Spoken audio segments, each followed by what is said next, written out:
They stalk, they slash, they never die. Slasher films are the backbone of horror. Bloody, brutal, and strangely fun. But with so many copycats, which ones actually stood the test of time? Today on the 10 Zone, we're counting down the top 10 slasher films that still hold up and slash hard. From genre-defining classics to modern bloodbaths that cut deep. Sharpen your knives. It's about to get messy.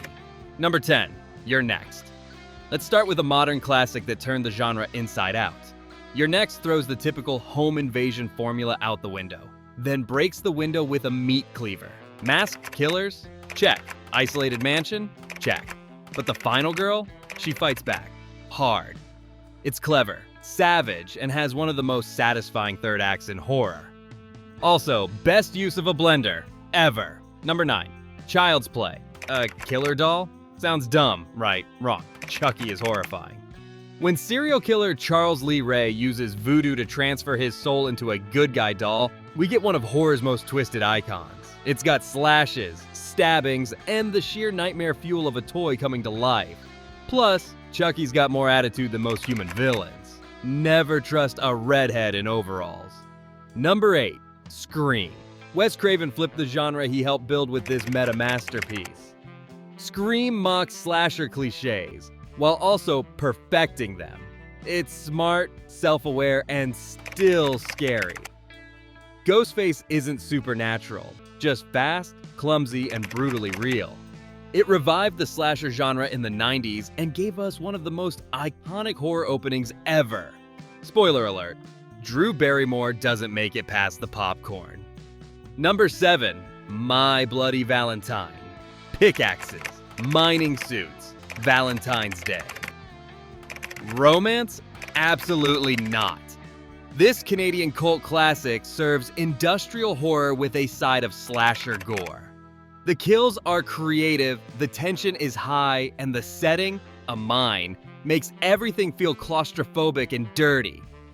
The uncut version is way bloodier, and it's totally worth digging up, because nothing says I love you like a heart in a box. Number 6, Black Christmas. Before Halloween, before Friday the 13th, Black Christmas set the stage. A killer stalks sorority girls during the holidays. Sounds familiar, right?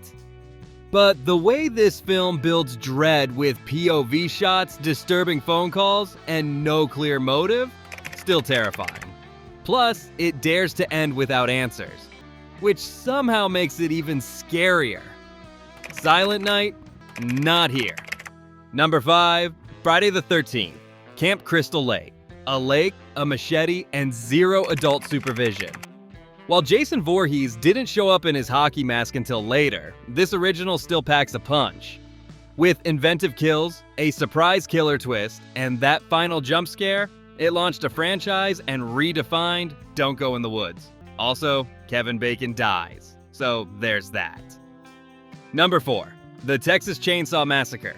Gritty, grimy, relentless. This low-budget shocker feels like a snuff film, and that's part of its power.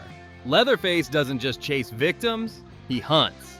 The screaming, the sweat, the dinner scene. It's pure madness captured on film and still one of the most unsettling slashers ever made. No fancy effects, just pure, raw horror. Number 3, A Nightmare on Elm Street. Most slashers kill you in real life. Freddy Krueger? He waits until you fall asleep. With his burned face, bladed glove, and sadistic sense of humor, Freddy turned the slasher genre surreal. Dream logic, inventive kills, and haunting visuals keep this film terrifying even decades later. Because if you die in your dream, well, you know the rest. 1, 2, Freddy's coming for you. Number 2, Halloween, the slasher that defined the genre. Michael Myers, silent, emotionless, unstoppable. Escapes and returns to his hometown to slash babysitters on Halloween night. John Carpenter's minimalist score, brilliant direction, and slow burn suspense make this a masterpiece of tension. Jamie Lee Curtis became the original Scream Queen, and Michael became the shape of evil. Simple, chilling, perfect. Number 1, Psycho. Is it a slasher? A psychological thriller? A crime film? Yes. And it's the blueprint for them all. Alfred Hitchcock's Psycho shocked audiences with a mid-film murder, cross-dressing twist, and zero supernatural nonsense. Norman Bates redefined the killer next door. Charming, polite, and completely broken. The shower scene alone deserves its own award. Over 60 years later, and Psycho still slashes harder than most modern horror. So there you have it. 10 slasher films that still stab deep and refuse to die. These movies didn't just spill blood, they reshaped horror. Sharp blades, iconic villains, and the sound of your own heartbeat in the dark. Like, subscribe and tell us in the comments. Which slasher do you think holds up the best? Or which killer still shows up in your dreams? We'll see you next time on the 10 Zone, where every list ends with a body count.